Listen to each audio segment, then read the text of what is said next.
That's, sorry about that. That's okay. Great. I pledge allegiance to the flag of the United States of America and to the republic for which it stands, one nation, under God, indivisible, with liberty and justice for all. Trustee Cheney? Here. Trustee Foster? Here. Mayor Newhart? Here. Trustee Calora? Here. Trustee McKnight? Present. And before we get going, I want to mention a few of our visitors in the audience. We have Neil Winter, who's an ONR Community Response Team representative. Neil, good to see you. Thank you for coming. Tom Mattingly, who is a town councilman and who is a liaison to the village. Thank you, Tom. And Keith Parsons, who's president of the Warwick Valley School Board. Thank you for coming this evening. And we also have a contingent from Convergence and Palin. So we'll be hearing from you in a little bit. So. May I have a motion to accept the minutes of February 20th, 2024? So moved. Second? All in favor? Aye. And a motion for authorization to pay all approved and audited claims in the amount of $139,000, $231.67. Sorry about that. So moved. Second? All in favor? Aye. Okay, we do have a presentation this evening, and you're all here. So I'll give you the floor if you want to speak to the board. We're all ears. Great, thank you. Good evening. Once again, I'm Frank Geneva, co-founder at Convergent. Before we get started, I want to thank the village for their continued dialogue, and I want to apologize once again for the events that happened last summer. The last time we were here, we shared the details of the incident and the results of the root cause analysis. We know the board has since reviewed the findings of the RCA. During the last meeting, we committed to coming before you with an update to ensure that the battery containers or enclosures will be watertight, as they should have been. And providing you that update is our goal tonight. We are joined by Powin, whose job it is to make sure the battery containers are safe and watertight. They're going to walk through some of the updates they have made following the RCA, along with the plan going forward, which includes redundancies to avoid water infiltration, which you will recall is what caused the incident. We want to share this plan with you for feedback, and then open it up for questions after.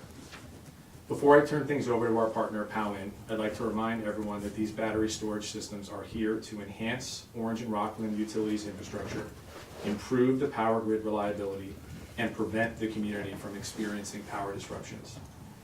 There is greater demand for electricity than there is supply at certain times, and that's why we are here working with Orange and Rockland Utilities to get these systems up and running again. Put simply, these systems ensure reliability during the most in-demand times on the grid, including the hottest days of the summer when everyone is running their air-conditioned units. This is why we are working to safely turn these systems back online before those peak summer days. As we mentioned last time, our 3 battery storage systems in Warwick have the potential to increase reliability for approximately 7,500 Orange and Rockland customers in this region. Although battery storage may seem new to this community, it's not in New York State, which has over 320 megawatts of energy storage in operation. And as a reminder, our systems here at Warwick are 12 of those 320. Lastly, I wanted to remind folks that battery systems are not manufactured. These systems are not manufactured by Convergent. We procure them from Tier 1 suppliers. These systems were supplied by Powin, and they are here to talk through the technical specifics with you now. With that, I'll turn it over to Brian Kane. Thanks, Frank. Good evening, I'm Brian Kane, Chief Projects Officer at Powin. First, I want to thank you for the opportunity to address the events that occurred last summer. Since then, Powin has directed our efforts toward resolving the issue and implementing a fix. Our entire team and I deeply regret these events happened, and we sincerely apologize for any disruption they may have caused your community. Before I begin, I want to share just a little more about Powin. Powin is a US-based global energy storage system integrator. What this means is we specialize in the design, engineering, manufacturing, installation, and long-term service of energy storage solutions. In other words, we bring together the components and technologies that make up a battery energy storage system. These components include battery cells, inverters, control systems, and monitoring equipment. As a result, we create integrated energy storage systems that optimize the performance, reliability, and safety of the grid. Our company was established in 2010, and since then we've deployed nearly 4 gigawatt hours of battery storage systems worldwide, enough to power around 3 million homes, and have over 12 gigawatt hours of batteries under construction globally. Every day, we measure and monitor in excess of 5.1 million battery cells that are in the field. We take safety very seriously. We manage the entire life cycle from design through manufacturing and operation. This means we're able to carefully supervise system hardware, software, and firmware for safety. We conduct remote monitoring of our battery storage systems 24/7 from our remote operations center. Our platform tracks voltage, temperature, and current patterns, alerting Powin to potential safety issues. All Powin systems are designed to meet UL and NFPA safety standards. We are currently working with some of the largest utilities, developers, and investors around the world. As you're aware, on the evening of June 26, 2023, a fire occurred at the Church Street system, followed by another fire on County Route 1A. These events coincided with severe weather, including heavy rain and wind. Upon receiving notification of these events, Powin immediately deployed an emergency response team to stabilize the sites and ensure the safety of first responders in the community. Our personnel were on site the next morning, June 27, 2023. In response to the event, Powin engaged an independent third-party engineering firm, DNV, to conduct a comprehensive root cause analysis so we could determine what happened and incorporate those findings into our product to prevent it from happening again. We worked with urgency and transparency to support that independently led root cause analysis. The findings of the root cause analysis were presented to you in the fall, and the report has been shared with the board. As you recall, according to DNV's findings, the root cause of the events here on Church Street and also on County Route 1A was conclusively water intrusion, leading to an electrical short circuit and arcing external to the battery cells and modules. Quite simply, parts that were not supposed to get wet got wet. Water entered the top area of the battery enclosure due to inadequately sealed holes and leaked into the lower cabinet where the batteries are located. When water touches batteries, it can create a short circuit, which can lead to overheating, causing the batteries to catch fire. On County Route 1A, the fire spread from the originating container to the other battery enclosures through the cable trays connecting each of the energy segments. It is important to emphasize that the root cause was not the product or the core technology batteries, but rather a manufacturing defect that allowed water ingress. This cause of the defect has been fixed. In response to the root cause analysis, we took action to remove all impacted energy segments from both sites. We also took immediate action to address the issue and prevent future water intrusion. Of course, we've closely reviewed the root cause analysis, performed additional testing, and made database decisions to drive corrective actions. And that's what we're here to talk about now. Here's what we've done. To prevent future incidents, we have implemented the following changes as recommended by the root cause analysis. First, all impacted and non-impacted units are going to be replaced. They will not be retrofitted. For the new units, we are applying a thoroughly tested and RCA-compliant sealant process to prevent water intrusion. Think of this like the sealant used by dentists to prevent food from getting into the grooves of your tooth. The sealant is the primary means of preventing water from entering the system. We have also implemented an integrated water detection system within the enclosures. This will allow us to see if moisture is building up within the system if for any reason the primary defense fails. We've installed additional internal batteries within the enclosures to prevent water from reaching the batteries. We've also made substantial investments to enhance our manufacturing process, including implementing a uniform production and water testing procedure on every battery energy storage unit before shipment. In fact, we are currently producing and water testing over 200 segments per week. DNV, the independent engineering firm that conducted the root cause analysis, is validating the results of an enhanced water testing specification. These water tests will also be witnessed and verified by DNV, as well as the school board's independent consultant, Vertex. In addition to focusing on the issue of water intrusion, we have also installed a fire barrier between each segment using fire stop pillows along with structural components to secure them. This is designed to prevent a potential fire from spreading between units. Further, we've invested significant resources to conduct several large-scale burn tests to validate the effectiveness of the fire propagation mitigations. To summarize, the corrective actions, they fall into the following three categories. Number one, product enhancement. It's new production incorporating corrective actions. Number two, enhanced testing. And number three, third-party review of testing, including Vertex, the school board's independent consultant, and the transparent reporting on results. We have already deployed thousands of systems that benefit from these improvements since the events occurred last summer. Over 5,000 of these units are already in the field in North America. The work systems remain offline and can resume operation once the installation and commissioning processes for the improved enclosures are completed. Battery technology has a long history of safe use and plays a critical role in modernizing the electrical grid, improving its stability and reliability. Once more, we at Powen are committed to innovation, ensuring a smooth transition to more sustainable, reliable, and resilient energy systems through our advanced technologies and solutions.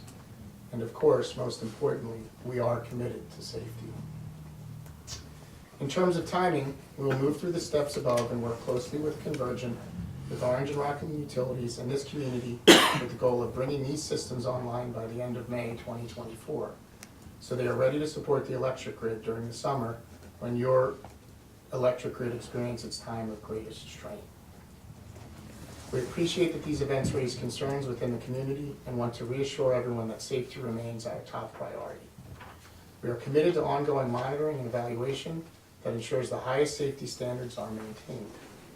In addition to providing the Village of Warwick with as much information as possible, we're also closely collaborating and sharing our learnings with NYSERDA, the New York State Energy Research and Development Authority, to help their efforts in setting best-in-class safety standards to ensure that these large systems are safe for everyone. We are working with electricity, and fires are an inherent risk associated with electricity, which is why we build in redundancies to mitigate that inherent risk. And we take comfort in the fact that while we did experience an electrical fire, it remained inside the footprint of the battery storage system. Most importantly, nobody was injured. We believe the improvements we have made to our systems because of this event have increased the number of safety redundancies on top of those that already exist. And we believe that we have resolved the issue identified in the root cause analysis, which was water intrusion.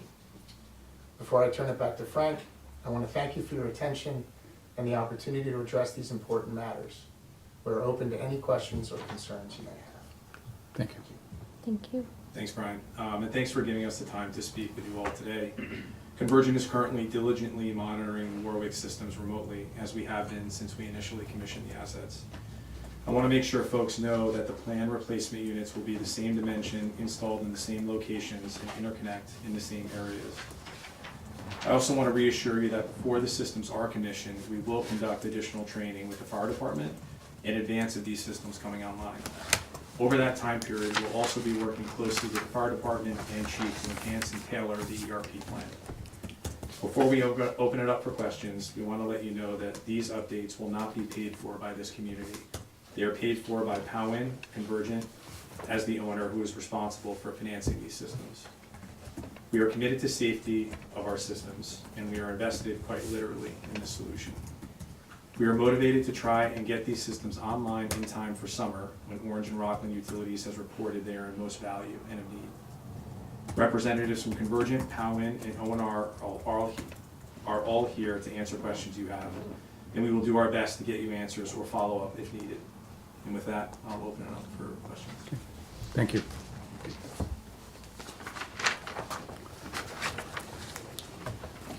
Board? Tom?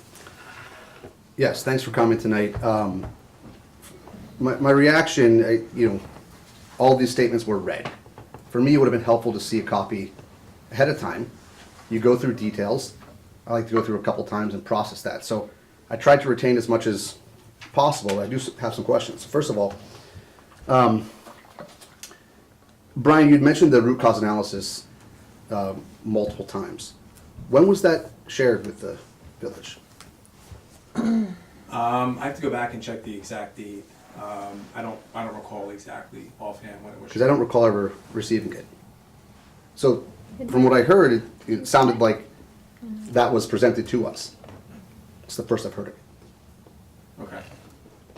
I know that initially there was a question around NDAs and a number of things. I'll go back and check with our side. If no one on the board has seen it, I then haven't we'll make seen sure that it. you get a copy of it. What about NDAs? There was an initial question Non-disclosure about agreement. non-disclosure agreements. Right, what about it? I'm not sure if that conversation ever got rectified. There was a conversation between us and Poway about the disclosure of the information. So, and I think we had mentioned that maybe in Mayor Newhart. But if you guys didn't receive it, then you should and you will. So we'll follow up after this meeting and send it your way. Right, so if your presentation tonight has to do with discussing the outcome from your root cause analysis and steps that you've taken, but we haven't seen the root cause analysis. The first I'm hearing about an NDA for sharing what went wrong with these systems. It just doesn't make a lot of sense to me. Anyway, so the other question I have is, you're probably familiar with the New York State governor has an interagency fire safety working group. My understanding is they gave some initial recommendations February 6th of this year. What impact has that safety group and their initial recommendations had on your approach to ensuring safety going forward? Yeah, so we work closely with a number of the state agencies that were a part of that working group. And, this project was a topic of conversation. In addition, I sort of was in touch quite frequently with Powin and Brian about the events of this incident, but also about, helping shape, the legislation and the plan moving forward. So obviously we've seen the draft of the report that was issued, and, this system will be compliant with that report. But this project, obviously, in this situation, was a key input to the output of what was provided by the state. And if I may, I'm Kate, I work for Convergent as well. Hello.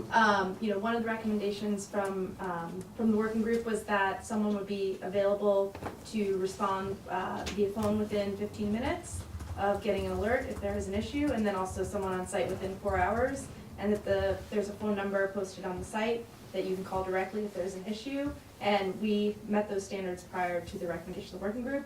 We meet those standards in New York State, and we will continue to meet those standards in New York State.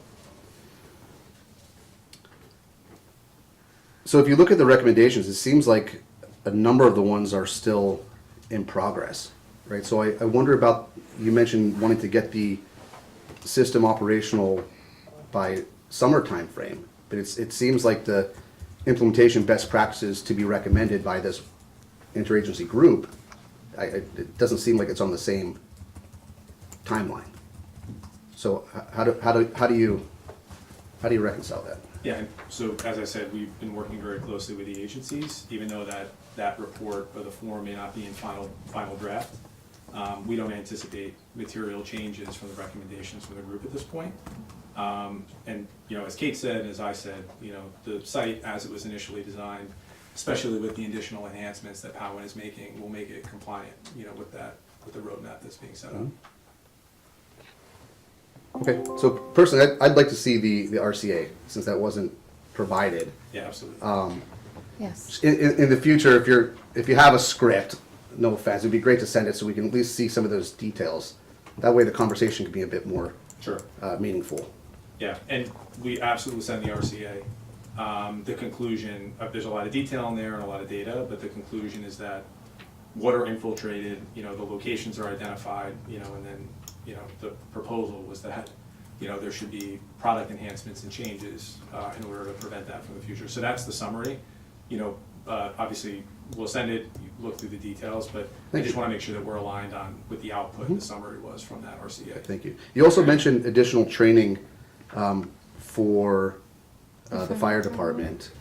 What does that entail? Because as far as I'm aware, the initial training, we heard from our fire chief that it seemed a bit cursory and quick when these are pretty you know, this is outside the norm of how they would typically respond to other incidents, right? So Yeah. it, you know, to me, it seemed like it was a bit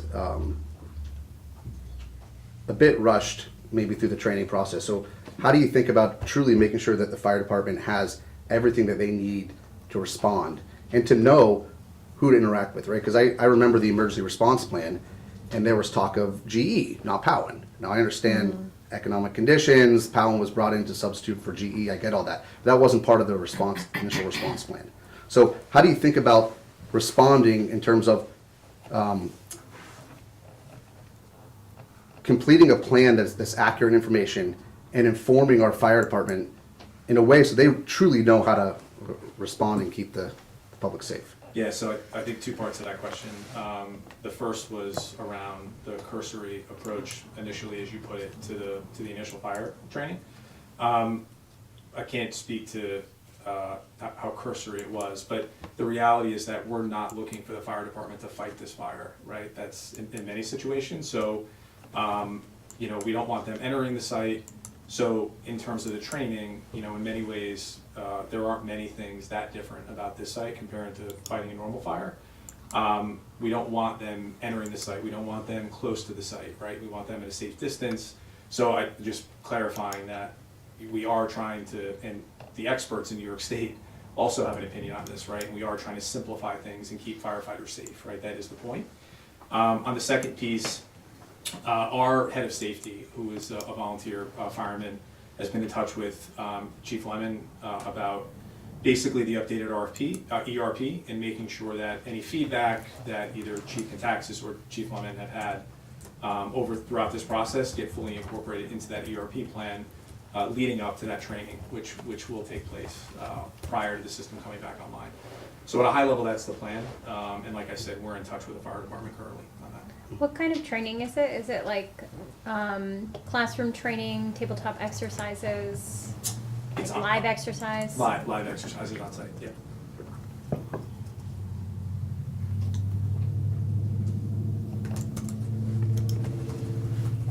I thought part of the failure was also the internal fire suppression system. Can you talk about that? What do you hand this to you, Brian? No, it's not the internal fire suppression system. In fact, the Church Street site functioned as expected in the event of an electrical fire. That's why the event here was very brief. But the one out on County 1. Correct, so the one on Route 1A, the fire suppression system is effective for what we mentioned before, an electrical fire. Should that electrical fire allow for a battery fire to begin, there's no industry-accepted fire suppression system that interferes or stops that process from happening. As Frank just mentioned, it happened, you kind of let it run its course. So the failure in that event, which was referenced in my presentation, was the fact that it made it from one segment to another. We had done initial testing that indicated that would not occur, and then in a real-world environment, it did occur. So as a result, on top of eliminating water ingress, we also introduced industry-standard fire barriers to prevent a thermal event that leads to a fire that is significant enough that might cause one of the segments to burn to transition to the adjacent one. And we've tested it repeatedly to demonstrate that it's effective. So with the Centipede at the Warwick West 3 location, was that actual unit that you have designed to install, was that tested? So Yes, Go ahead, Brian. yes, it was tested. No, I'm sorry, not the one that failed, the one that you have in mind to, Oh, yes, excuse me, yes. To replace it. The enhanced system has been tested. okay. For all of this, for water ingress and for, Correct. Fire Now, suppression We've proven the remediations, we've manufactured and produced thousands of units, as I mentioned, but the units that will be returned here will also be specifically tested for water ingress. Yeah, it was important for us and Brian and the team were very receptive to have three things. Number one, an unbiased third party supporting, the product enhancements. Number two, an unbiased- That's DN and D. DND, yeah, an unbiased third party specifying the water testing to be done. And number three, an unbiased third party actually conducting and reviewing and reporting on the water test results. And as Brian said, most importantly, every single box that comes back into Warwick, we want going through that exact testing detail with DNV reporting on the results of each of them. Thank you.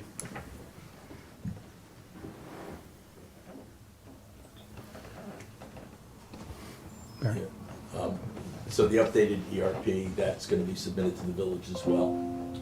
I know you're going over with yes. the fire department, Yes. but I think we need Yeah, to once, have that to be knowledgeable. yeah, I defer to Chief Lemon on if we can do it in parallel, if you guys want a draft review, but certainly when, the chief approves it, then we're happy to submit. Well, we are the basically permitting agency Yeah, one relative to the entity, sure. facility, Yeah. so we need to have that. Absolutely, yeah. In terms of the segmentation and the firewalls that you've established for these units, when you did your testing, did you also, I guess, what's the potential for off gases? And then was the quality of that air measured when you did your testing?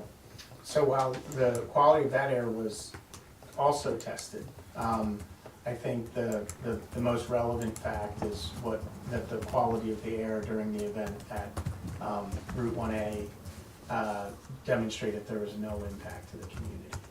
But that testing, how long after the fire started did that testing occur? I can't speak to the specific timeline, but Well, I'm sure it wasn't immediate. It felt like at least a few hours, couple hours. But to Brian's point, when the burn was happening over that prolonged period, the batteries were the one that were driving it over that entire duration. So, any of the concerns around the components of the battery, the elements in the battery, right, the chemicals, were absolutely the thing that was burning for the extended period. And Right. hazmat team, reported on safe conditions, and the New York State Department, the environmental department also confirmed those test results recently. So Is there a means by which that off gas can be contained in the event of a fire? simply put, there is not. Thank you.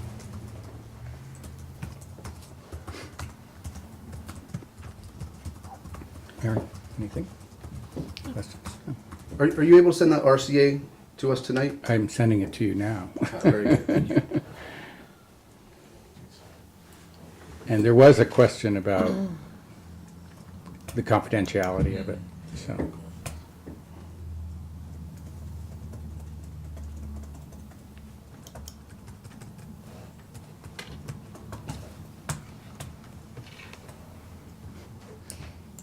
You said that there's someone from ONR here tonight?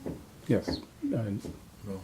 but I don't believe he's. No, it's Neil- not, there are others, there are others. folks there. Oh, I see, okay. I didn't, The whole back row. okay.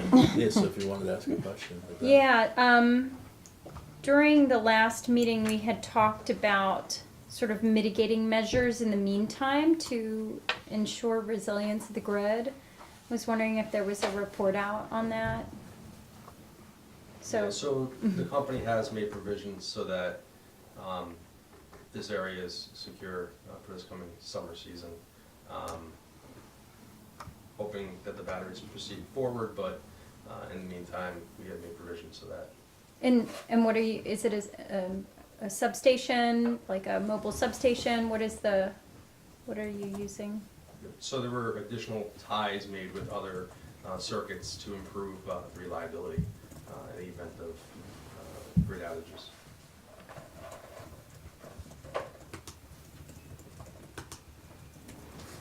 So additional redundancies built into the system?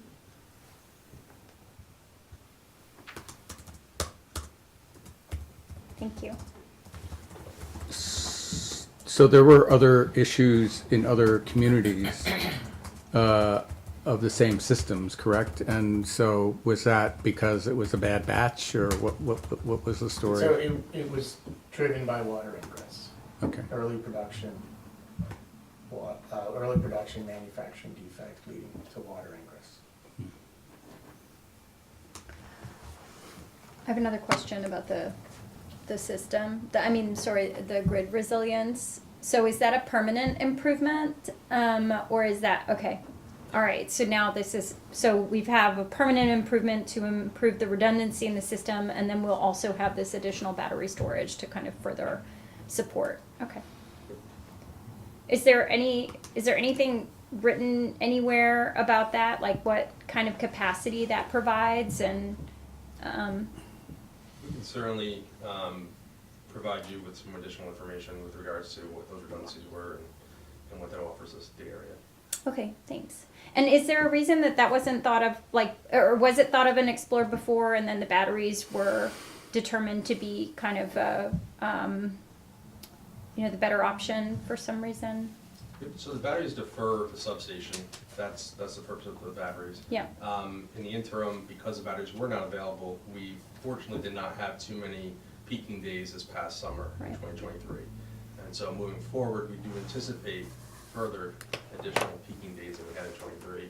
And so we did make some improvements to the system so that we shouldn't have any issues. But we do need the batteries online in the interim until the substation is built ultimately down the road. Do you have a timing for the new substation? I don't have that right now. Okay. And how long are you anticipate, well, I guess that's the same question, but maybe in a different way. The Okay. substation is within the five-year plan. Okay, thank you.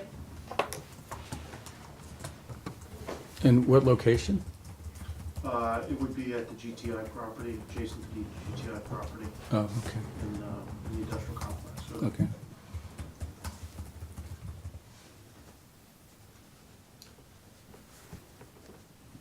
And I'm assuming that the additional redundancies in the system are not adequate for the longer term because you have other capacity increases and stresses in the system? Okay.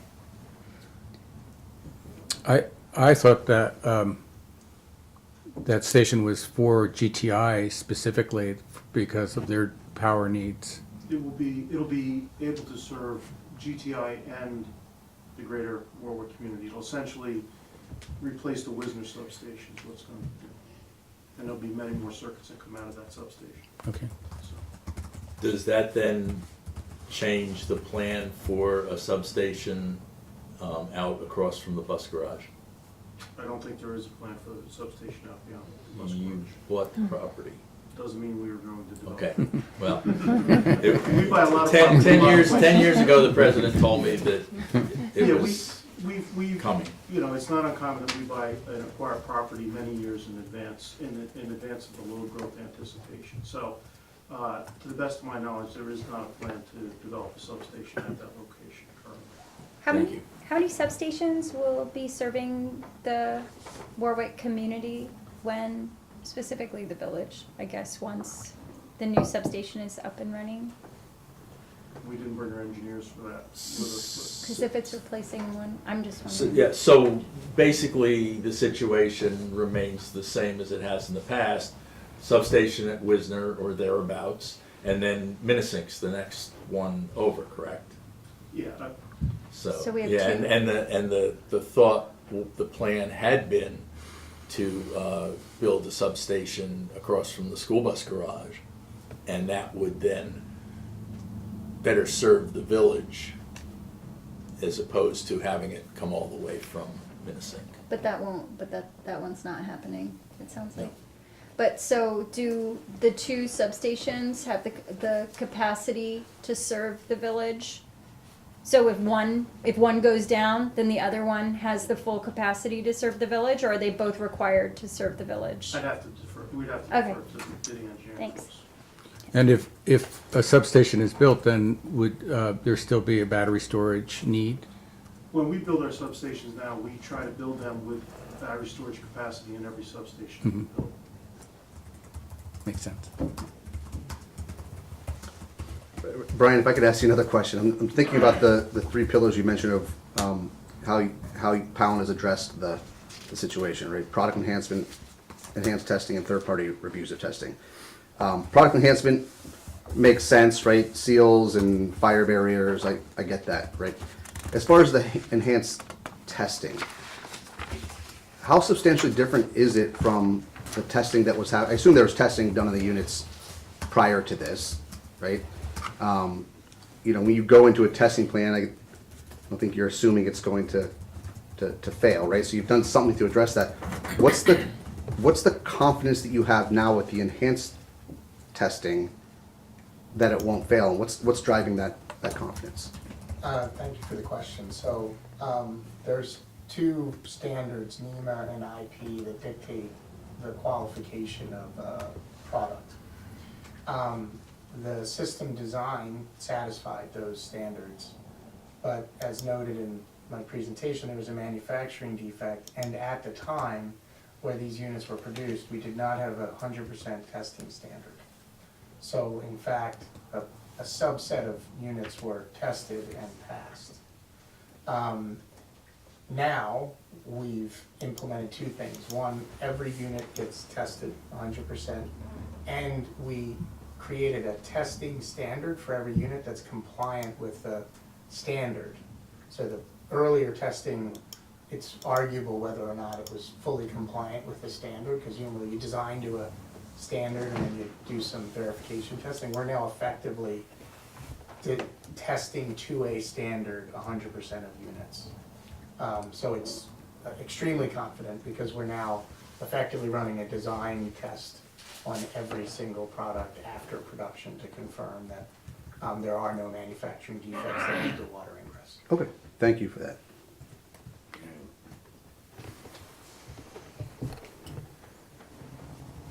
Any other questions? I don't have any more questions. Carly? So the DMV report is five pages. You had mentioned that there was like a longer, more complex document. Oh, yeah, Are we I did. supposed to be getting that as well? You requested that. I'm sorry? You did request that, I remember. Yeah. The document that Powen has been willing to share and that we've shared with all the stakeholders is the summary document that you have in your hands, which is, you know, perfectly correlated to the data and the results in the longer form report, just in a more digestible version. But Brian, I'll let you, I don't know if you have anything else to add. Yeah, I mean, that is the report that DNV released for sharing externally. DNV could also be made available on a direct question and answer basis if any board members would like to ask more questions about their conclusions. Okay. I think we could, maybe we could compile our questions on this. Anything else? Okay, well, thank you. Thank you Thank you so very much. much, I appreciate it. Thank Yeah, Thanks a lot. thank you for the update.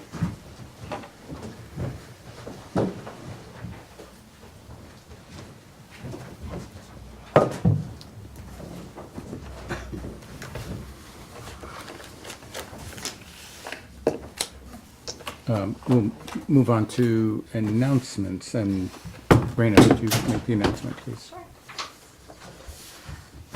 Okay. The general village election for the Village of Warwick will be held on Tuesday, March 19th, 2024, at the Goodwill Hook and Ladder Company, 25 Church Street Extension, Warwick, New York. The polls will be open from 9 a.m. to 9 p.m. Candidates nominated to fill the offices of 2 trustees for 5-year terms are Mary Calora, trustee, 5-year term, Barry Cheney, trustee, 5-year term. Thank you. You're welcome. And Barry, you have an announcement? Yes, the Orange County Department of Motor Vehicles office, mobile office, is going to be in Warwick at the CVS parking lot entrance on Tuesday, March 26th. Hours are 10 a.m. to 3:30 p.m. with a closing between noon and 1 for lunch. It got quite a good use when it was here the last time. One of the highest levels of use that the DMV has seen, and so feel free to come out and avail yourself of the opportunity to do your business with the Department of Motor Vehicles without having to drive to Goshen. Thank you. Great. We'll move on to discussions, and do you want to Tom, do you want to just make comments? We're going to delve into the Clean Energy Communities Grant projects and the greenhouse gas emissions inventory at the next meeting where we have a work session. But do you want to just... Right, happy to comment, just Yep. tee it up, yeah. So we are part of the New York State Clean Energies community. It's a point-based system where you address a number of high-impact actions. And as a result, you get some points, and the more points you accumulate, more actions, you are eligible for grants. So we just reached the first level, which will be for a $10,000 grant from the state. It's non-competitive. I've submitted for it. The next tier is a $50,000 grant is very near, I would say. It's certainly achievable. So what I wanted to do is make sure I've got all the ducks in a row in terms of the documentation submitted, and then talk about how we could make use of the aggregate of $60,000 to put towards related, clean energy type projects, be they solar or something else. There's a number of different categories that could apply. So it's not necessary to go into all the details right now, but it is something that we should think about, because there's also, once you receive the funding, it has to be applied within a certain number of months, right? So we should at least have some ideas. I have some ideas, but of course it's a board discussion. And then kind of an ongoing, the Climate Smart Communities, it's a parallel New York State program.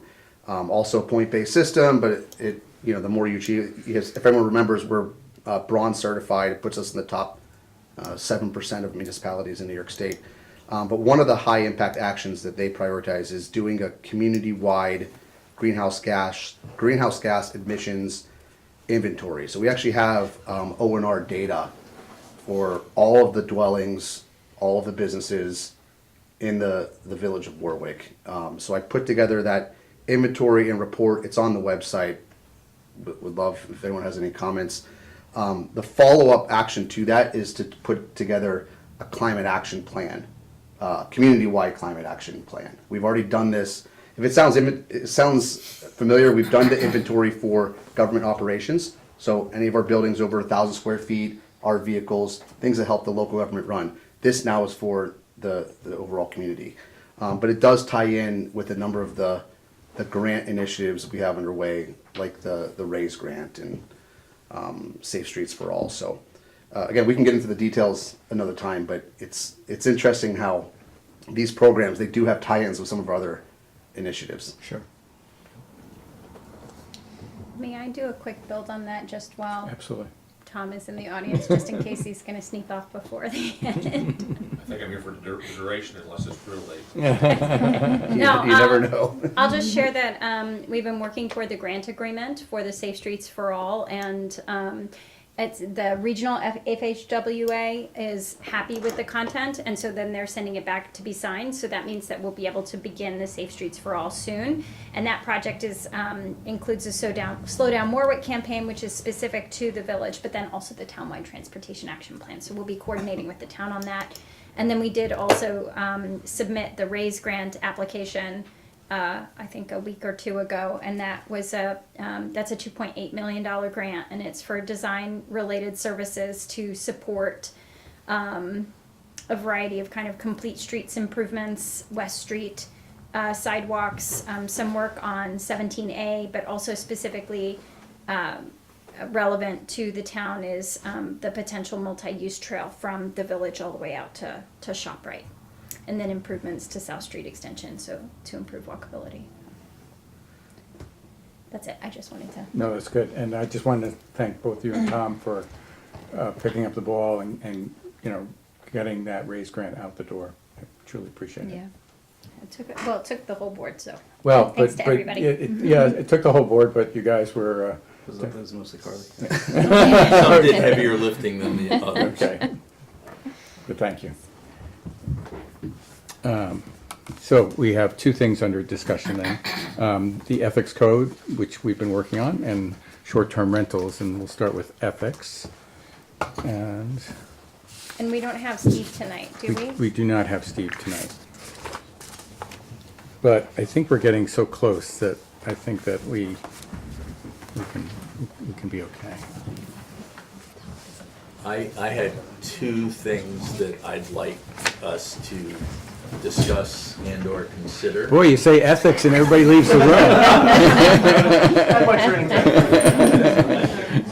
Good night. Good night, thank you, thank you. Thank you. Is it warm over there? I'm glad I'm over Boiling, here. yeah. Right by the heater is great. The heater's off, but.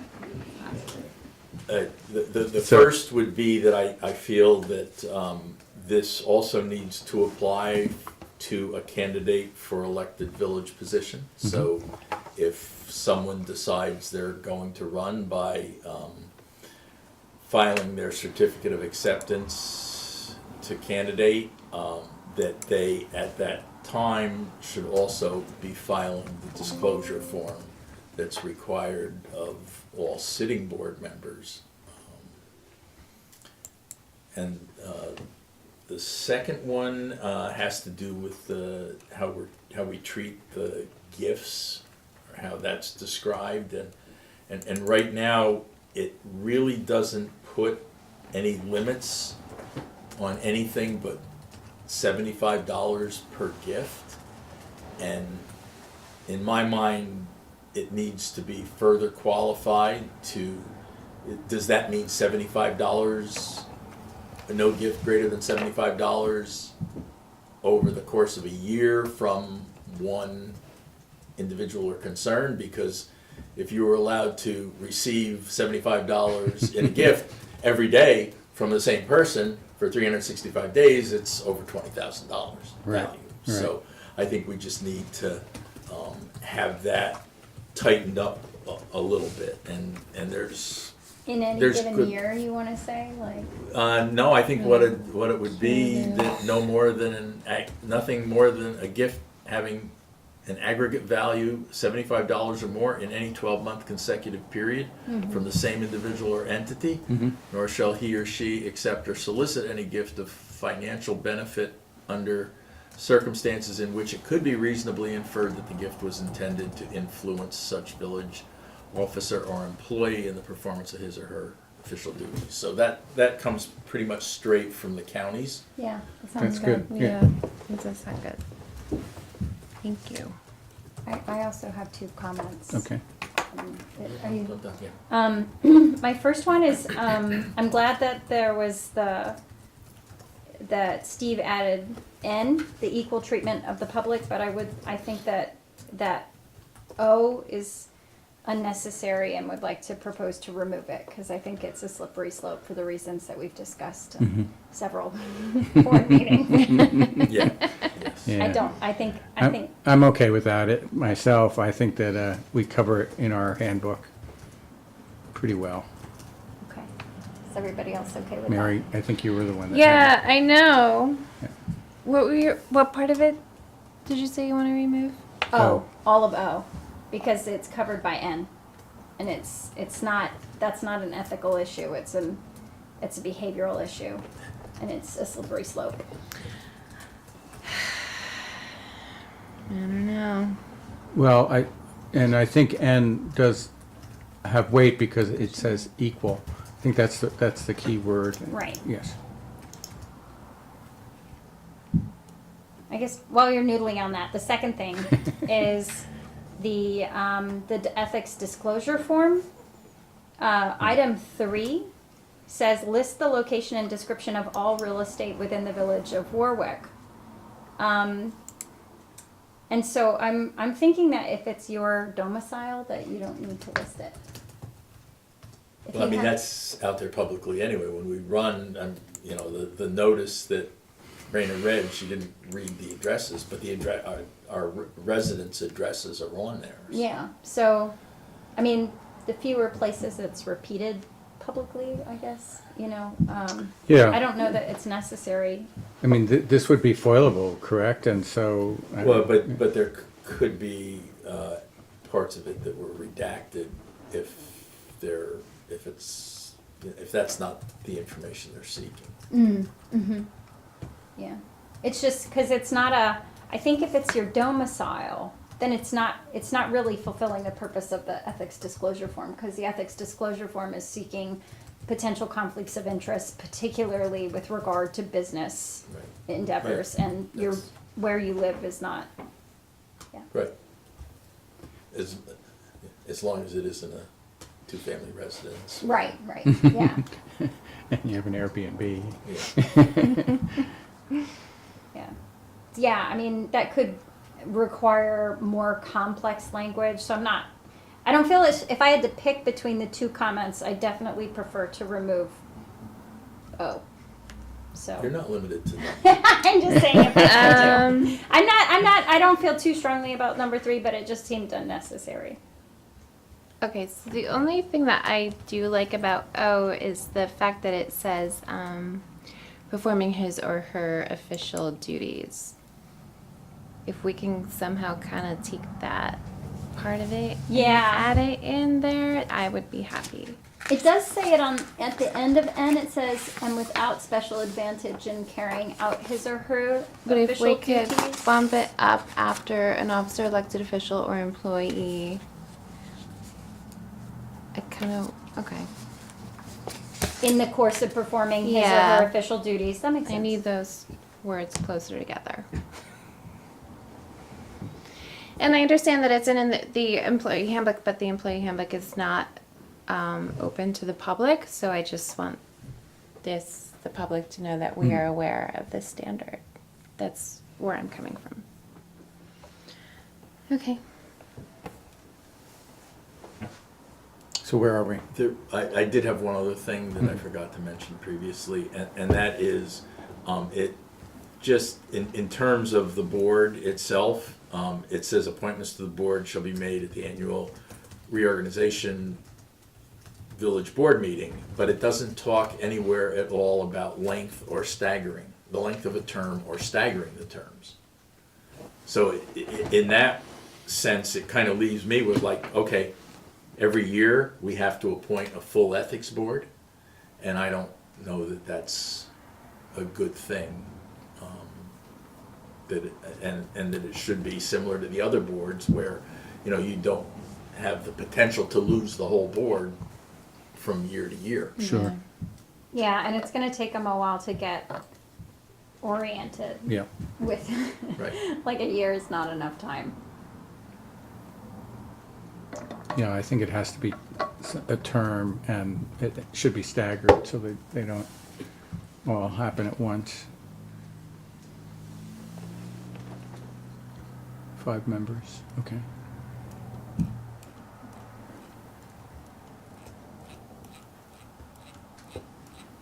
Tom, anything you saw?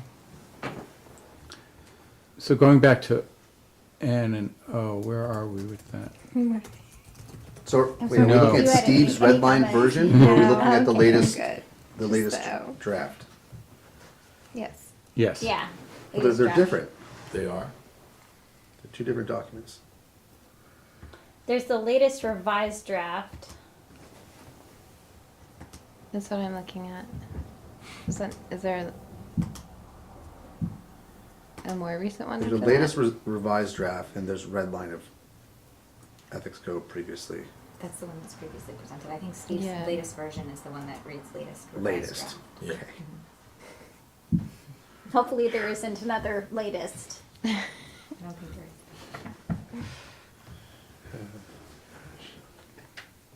Yeah, I was okay with everything else. Okay. I saw one small thing on K. And that was just the disclosure of interest in legislation to the extent that he knows. There were a couple of those. If you go down to L1, L1, it's also on the next to the last line of that, it's a he. And if you go to 3, it's just a he, or him, his, it's a his, so. So it wouldn't apply to Mary and I. That's right. Where's the other one? Number 3? Number 3, and then, well, it's I3. I3. Oh, I see. I1 and I3, there's, for some reason, 2 got deleted, but the numbers didn't change, I guess. Yeah. And then, I guess that was.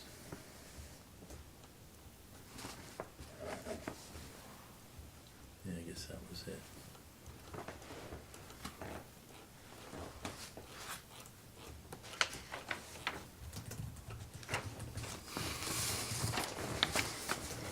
Okay. So for real estate, I think it could say, list the location and description of all commercial or investment real estate within the village. That way, That makes sense. if you have a house and you have a Airbnb or something attached, then it fills the. Yep.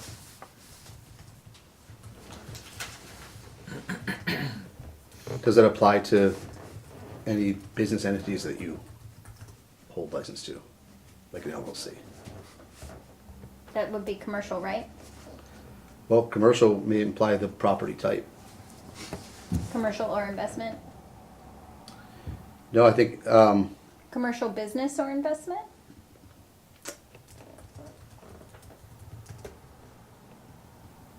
well, there's a difference between the, I guess the property type and how it's held.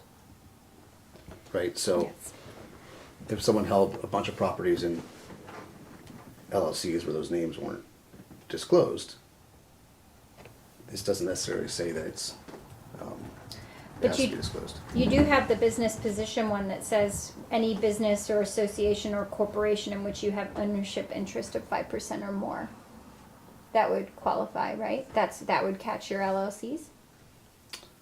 Item 2. Hold on, let me see. Shoot.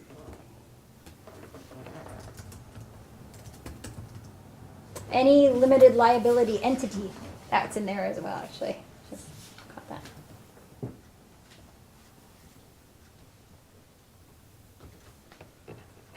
Yes, letter B.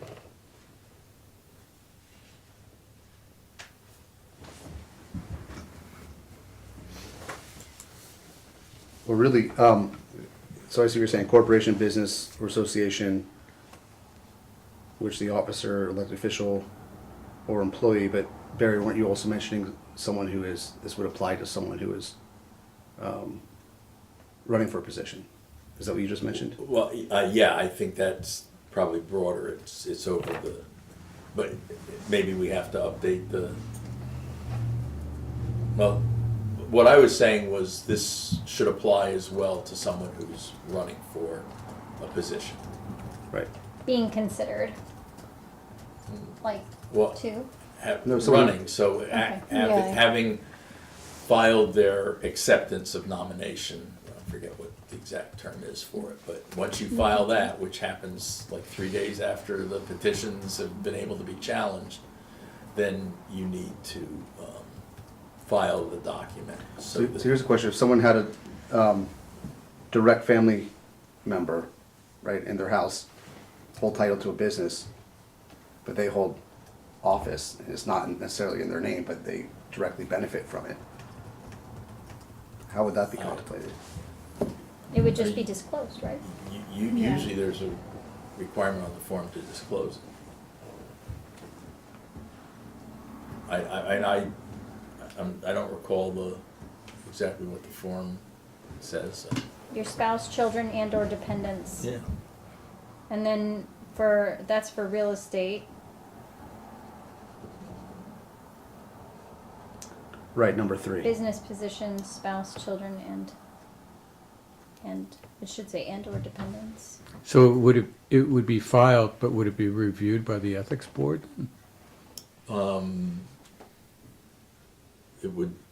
Is that a requirement that the ethics board review these?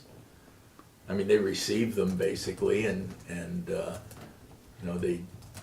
they're publicly available. I would think that we would probably put them up on the website with certain things redacted.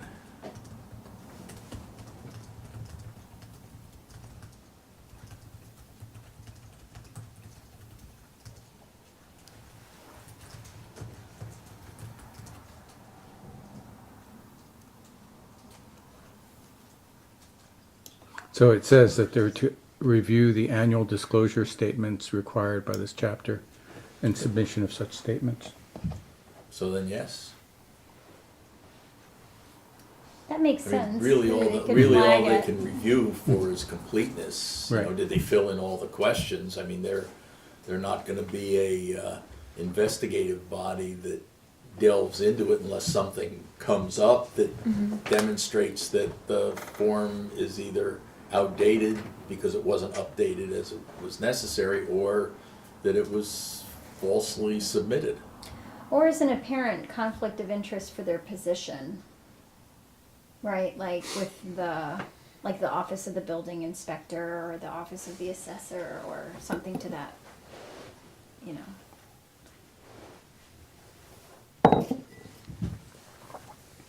It's interesting that he deleted the planning board and zoning board of appeals.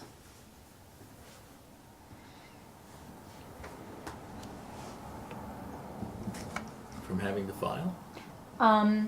No, it's in there, I think. he Village did- employee, I thought I saw it there too. it's in the red line. Under private employment, Oh, I was looking under, section 9-2. item L2, he removed. That's interesting, because I know we had talked about it at length, but I thought we had agreed that that made sense.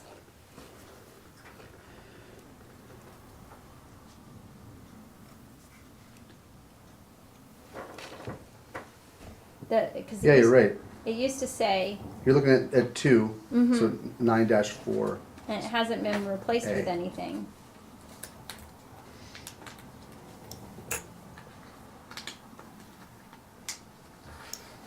Yeah, I think you're right, Carly.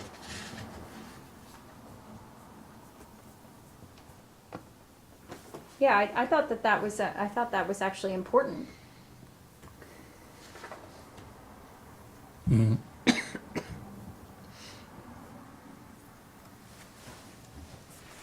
Okay, so we need to ask Steve about that one, and then,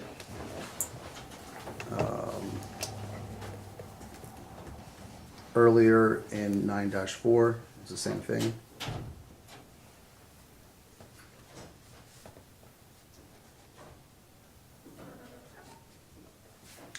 Yeah, because it's inconsistent with what village employee Right.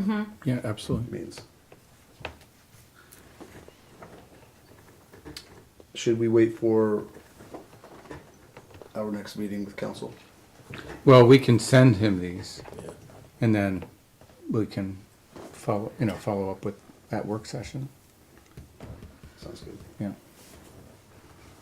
Maybe he thought that it was covered by By the top part. by right? the top part Yeah. with the village employee, and then but I think we should ask him, because they may not see that as a conflict, and I think that it is. If they're engaging in real estate, insurance, contracting activities while being a member of the planning board or zoning board of appeals. Okay. I don't know why, I missed that before, but he deleted that. Anything else? Yes? No, sir. No. Should we move on to short-term rentals? Yeah. Yeah. Should we start at the other end of the table this time?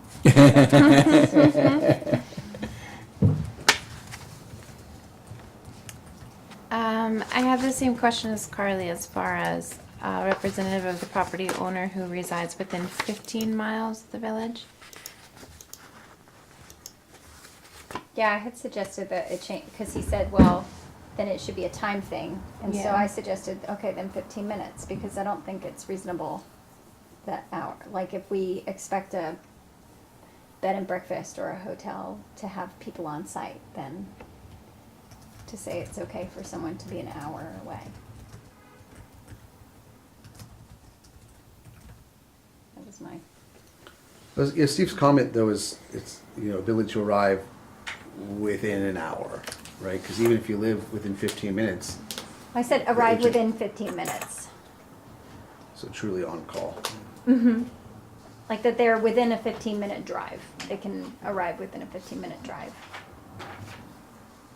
Because like, for example, if we hold like a bed and breakfast or a hotel that to the standard that they're gonna have a person there and there's an incident and they have to respond to it, like let's say water's leaking everywhere or, you know, like the toilet's overflowing or whatever, like they're gonna be able to respond, like even if someone is only a 15-minute drive away, they're gonna have to go through the process of being called, mobilized, come, you know, that's probably not less than 30 minutes.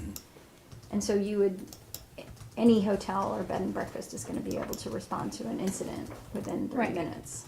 And what you're saying is you want them to be held to the same standards in Yeah, I think- response time and emergency. I think a visitor to a B&B is a lot, like an Airbnb is more vulnerable than someone going to a commercial establishment. And so the standards are already more relaxed. I understand the legal reason for not having the owner occupancy in there. I don't, though. I mean, I still completely disagree with that. don't agree with it, assessment. but yeah. Yeah. I don't know, I kind of feel we need another session with Steve Yeah, on I this. would Okay. prefer that too, actually. Okay. There's just too much about the dormant clause and all that. Yeah, which just yeah, I doesn't- get you. Okay. Yeah, I don't know why it would be a problem to require that they have an agent on site. Well, you're gonna reduce the number of B and Bs So to that's another zero, thing. basically, unless the person's living there and it's an apartment that's Mm-hmm. part of the house. Yeah, I mean, Which- that's what this was intended for initially. I thought it was Yeah. intended for situations where the police, where there was something going on that impacted the neighbors. Right, but the initial thinking, I think, was that when this was pre-developed, right, before I even came on the board, I thought that the thinking that the board had at the time, or at least the initial author, was that was the best way to mitigate that risk, is have someone on site that's able to manage the, But no, because the purpose of the establishing residency a certain periods of time doesn't mean you're there when your guests are there. So That's a good point. it really doesn't address that doesn't address that concern, issue, yeah, an issue. but the 15 minutes does. And I don't know whether that's too onerous or not. And if it is a situation where it is impacting the neighbors aren't going to go to the house and look on the sign and say, this is who you call. They're gonna call the police. And so I don't know what more an individual responding within 15 minutes would be able to do than the police. It depends if it's a police issue or if it's as Carly was saying, Yeah. the toilet overflowed or the sink, went crazy, whatever, But I don't more know of an that we internal. should insert ourselves into that problem. Well, it's a It's safety. not our problem, really. Yeah. But it's like a bill, so one of the, I'm trying to find the notes about like the 4 goals. Cause one was to limit disruption within the community. 2 was to ensure that the facility itself was safe. And 3 was to ensure that the occupants had, that there's that consumer protection piece in there, like safety, whatever. I can't remember these. Yeah. Yeah, I'm trying to pull them up, but. Safety and building code situation, Right. noise, nuisance, garbage, support in case of issues, and then the 4th one was the housing inventory.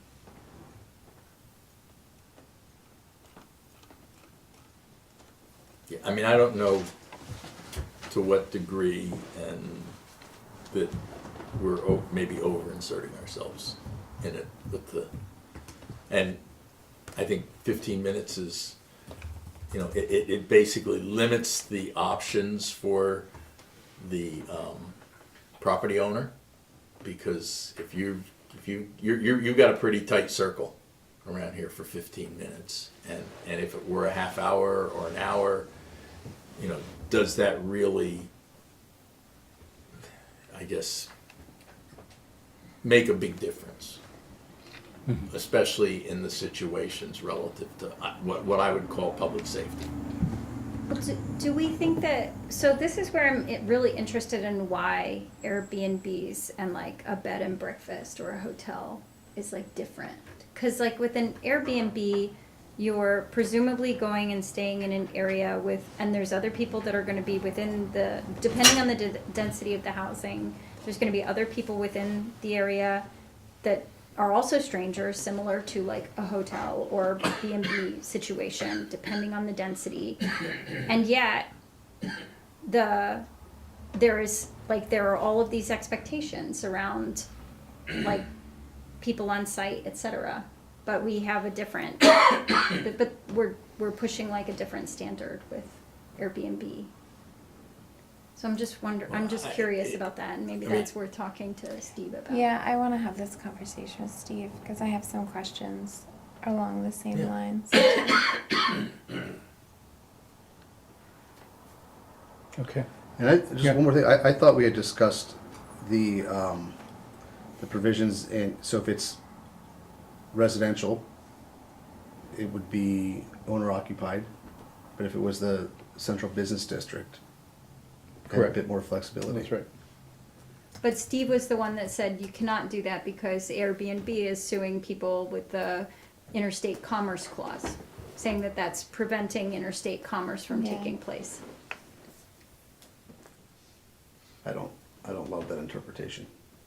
Well, it's an interpretation that I first heard about at NICOM. So it was a red flag. I don't know, I mean, the cases Steve cited, I think one was in Texas and another one was in Alabama another or state, something. yeah. Georgia. You know, it hasn't gotten here yet, but, you know, certainly if the restrictions are put on it, we could very well be the test case for a lawsuit. And I don't know that, you know, given the cost potential for that we want to go that route. Yeah, I mean, it does sound like Airbnb is starting to target these regulations that are meant to curb their activities. And I mean, Of course, it's an existential threat to a large. I mean, it doesn't have to be an existential threat, but Yeah. it's definitely going to That's how they curb. see it. And these have evolved when Airbnb, when this started to become in vogue, you know, they weren't paying bed tax, they weren't paying sales Yeah. tax. Now, basically, they're being required to do that. And counties are collecting bed tax through Airbnb and also sales tax. So is the idea with this dormant clause that you can't restrict it in one area, but you can in another? Or that you can't do the owner occupied? That You can't require the That's owner right. occupied without the risk of being sued and losing. And do we want to stick our neck out with the potential of having to defend something like that, which would be prohibitively expensive?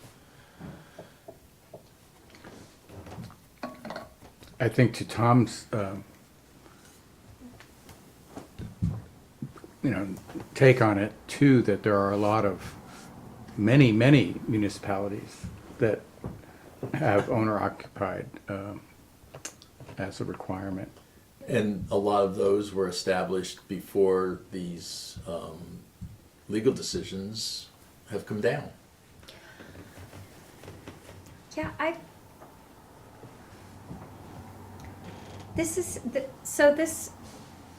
the New York law right here is saying that a bed and breakfast shall be considered an accessory use and not a tourist accommodation if, number 2 is the single family dwelling is the owner's primary residence and at least one bedroom is reserved for the owner's exclusive personal use.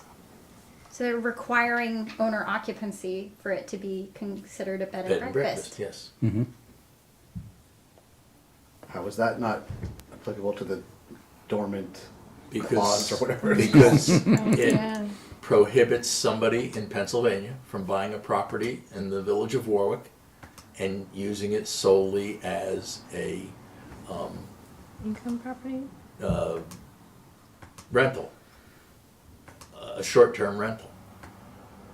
Why does that prohibit? How is that different from someone who lives here because of the 15-minute or? Well, it's interstate commerce. No, what I think what Tom is saying is how is this regulation not prohibiting interstate commerce? Not prohibiting or not prohibiting? Not prohibiting by requiring the owner to live on site at the bed and breakfast.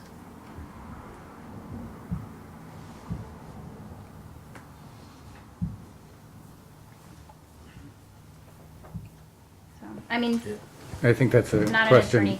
yeah. Yeah. Yeah, I think. But Okay. I think it's worth diving into because I don't think it's fair to have like, I mean, really, we're down to a couple of really important pieces. The time that it takes for an agent to get to the site, and then also the idea of owner occupied, so. Okay, And if I could just add one more, and that is that I would like to see some sort of an entity disclosure law or a clause within this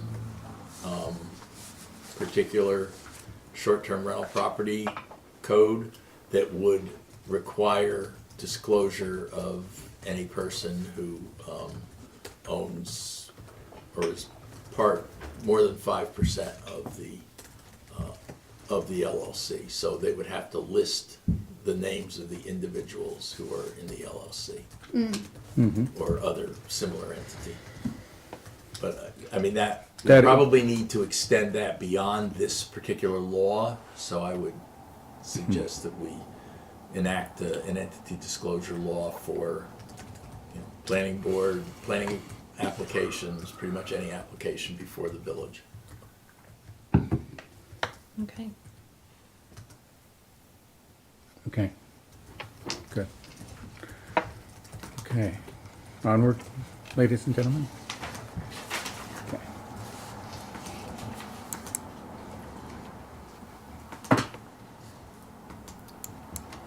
Should we have Judy talk about the May event under public comment? Sure. Judy, do you want to speak to our board about the May event under our public comment section? I know we probably should put the public comment before the discussion. Sorry about But that. you're on, I gave them flyers. Oh, good. yeah, and you're on Good. YouTube. Yeah. So why don't you come closer to the board, please? Thank you. Yes. That's yes. fine. Hello, everyone. Hi, Judy.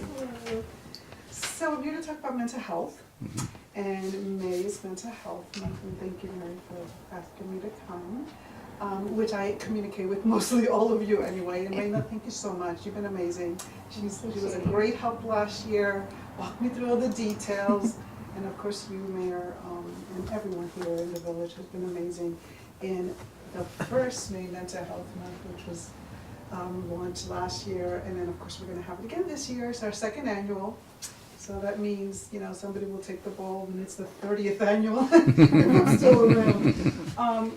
But I And just- you've partnered with the community center as well, and Correct, yes, the community center is our fiscal agent, just because this first year we wanted to kind of be free, to be creative and have more time instead of trying to file for all the 501(c), and they're already there. And they have their prevention coalition as well. So we definitely collaborate and partner, and they're also our fiscal agent. And we've been doing a lot of collaborations with different organizations, the ones that are already here, like Team Up for Hope and We the People and the coalition, and of course those banners that we have with the amazing message.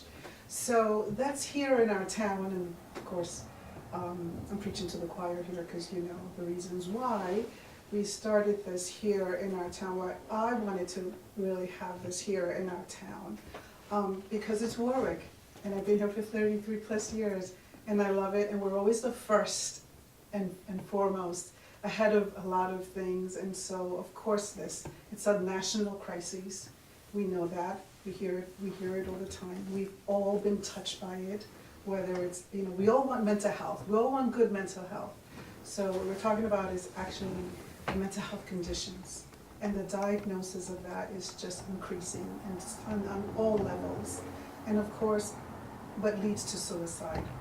And so that's why us passionate volunteer advocates are really trying to, make this open, make the awareness of this. And so our town is no exception. We're in the forefront of a lot of things, but we're also on the forefront of experiencing these conditions, experiencing suicides, and unfortunately I work on the other side as well. After loss, we do a lot of outreach to those that have lost, and not only suicides, but also substance use, any other kind of mental health conditions right now. Everyone is affected by it. Okay, you don't have to have someone with a mental health condition. You can have, workplace scenarios. You can have people that are, just everyday people walking down the street having a bad day, which is why we have these, what looks like silly signs, but they're very useful. I'm getting such amazing feedback of the few little signs, that the one on CBS that says hope, people love that. Mm-hmm. They love to see that. They love to see signs that's in Coquitos that says, yes, you are loved. Because you'd be so surprised how many people don't hear that every day. And so I definitely believe, and I know for a fact, that it touches people, and we need that. We're gonna need that right now in election year. Lots of little hopes, right? Hope signs. So that's just part of what Warwick Cares does. And that is not, those are not signs that we make up. Those are signs that we, as community members, that's the whole beauty of it.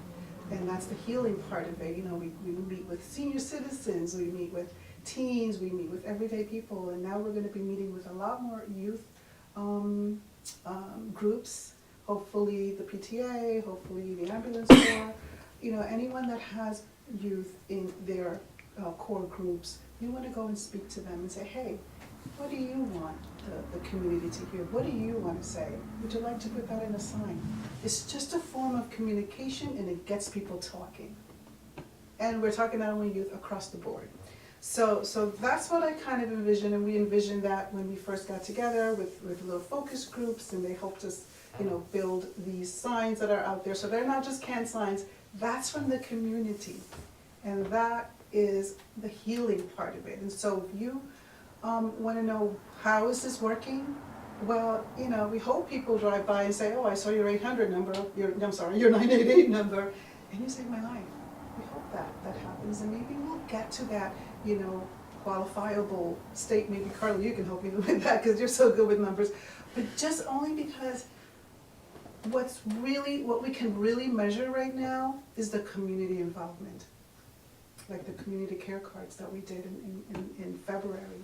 Everybody was there, well, a lot of people were there, and they just wrote these amazing, beautiful messages for Valentine's to random people that they didn't even know. We delivered them to Shavir, we had Meals on Wheels, and so those are the kinds of things that we may not actually see if it's like, is it working? Who knows? But guess what? It's touching one person.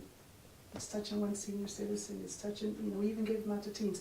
So to make a long story short, my point is that is important. It was important last year when we started, when we launched. It's still important today. It is the leading cause of death, suicide, one of the leading cause of death. And we don't want to get to that point. We want to be able to do the prevention. So I like to think of us as a village, as a town, all right, because we're only going to concentrate on us right now, right? Because hopefully this will trickle to other towns, and they'll start their own, Monroe Cares or whomever. But right now we care, and we want to continue to care. So May Mental Health Month is very important because we have a whole month to actually use the excuse, it's May Mental Health Month. What are we doing for this? I would love to see more signs. I would love to see more signs in the hospital. By the hospital, I'm trying to see if they can do something. And businesses involved this year, whether it's on posters or just a unified message that says, I care, you know, St. Anthony Hospital, we care, you know, we all care here in Warwick, May Mental Health Month, and the resource number, because that resource number is really important. You know, we have the 988, which is national, that also is connected to a lot of the local ones, like 311 in Orange County. You can only use the 311 in Orange County, and then also you can use 911 for emergencies. They're all connected on this level. So, so we can't lose sight of, we need to continue this message of hope, but continue the message of awareness with, there's resources. It's not for lack of resources. It's for lack of knowledge of people knowing where to find them. So I would love to, and I'm gonna put this on the table for the town and or village, Florida, wherever, to connect these to their websites, to connect these to however you communicate. Even in your tagline, just think out of the box. You know, Michael Newhart, Mayor Newhart, a little message from him, and then 911, 988. If you're in crises, call, chat, 988lifeline.org. You know, just make this part of everyday living, because that's the point. We want to be able to touch and connect with other people, because you never know. You never know. And so for now, for May Mental Health Month, I would love that. We were not thinking of closing the streets. I don't think we closed the streets last year, but the more I think about it, the more I would like that. Only because, for lack of a better term, think of our target audience, right? Who are the people that we're trying to reach? We don't want to preach to the choir. I'm gonna have at least 20 vendors in Railroad Green that are interested and more in the waiting to come and join us. And not just organizations that are local, there are organizations from New Jersey that want to come. I'm not sure if we're the only ones, I hope not, that are having a May Mental Health Celebration event. But there are going to be more different types of vendors. We want wellness organizations. We also want civic organizations, so the Rotary Club, all of that. Anyone that has to do with mental health, but that can offer, you know, a massage or whatever, you know, feel-good things. But also people that are vendors that are also doing, you know, whatever, jewelry or whatever they want to do that has to do with mental health. So I would love to have that. I know that we can do perhaps a half a street closure, whatever the board decides, but it's important. I'm also going to invite the ambulance corps. They're going to be there as well. So that's my suggestion, and I hope we can do that because I think it's going to grow.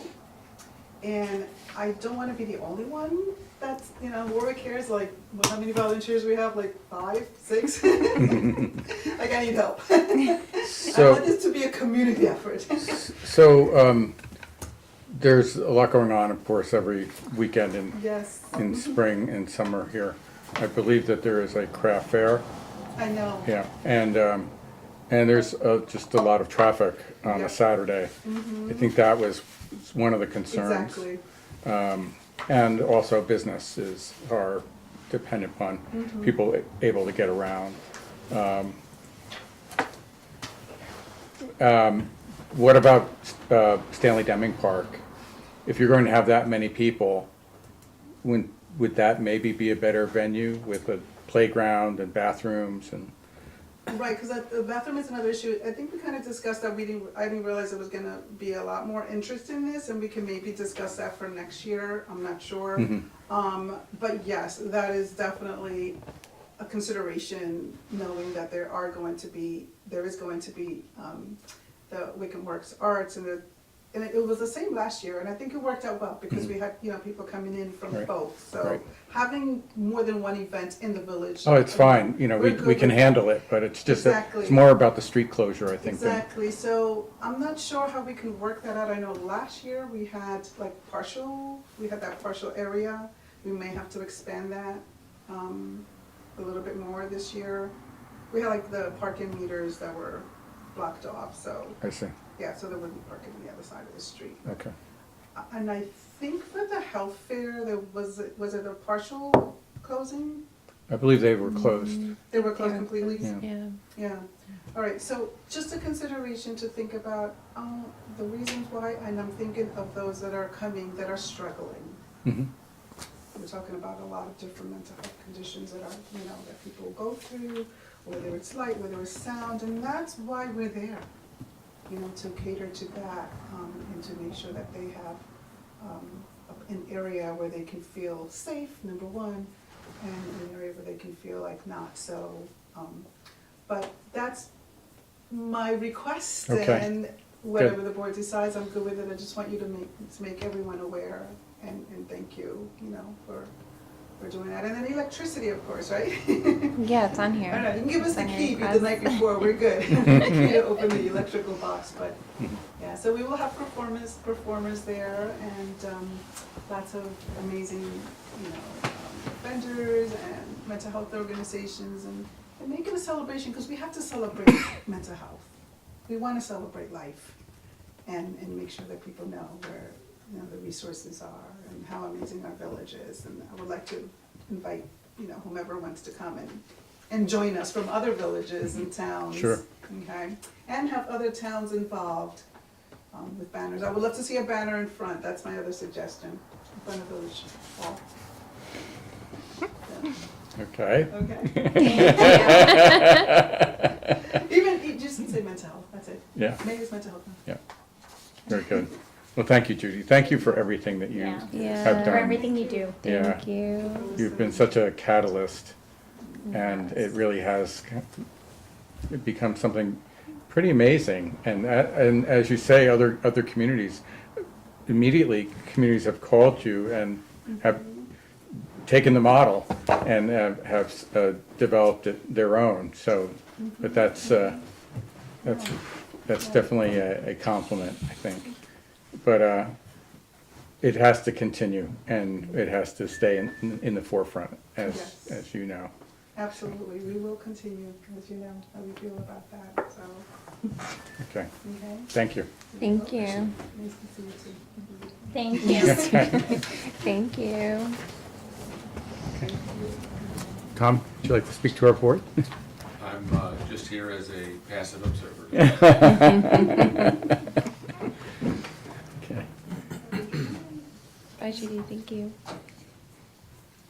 So we'll move on to motions. So Barry. Number one, Village of Warwick's support of an increase in AIM funding, whereas the Aid and Incentives for Municipalities AIM program plays a critical role in funding essential municipal services for cities and villages across New York State, and whereas city and village officials share the same priorities as our state leaders, which is to make New York safer and more affordable, and whereas New York's local governments, who are on the front lines of controlling property tax affordability and ensuring public safety, are integral to achieving these goals. And whereas the state has not increased AIM funding in 15 years, and according to the Bureau of Labor Standards, inflation has increased by nearly 45% during the same period.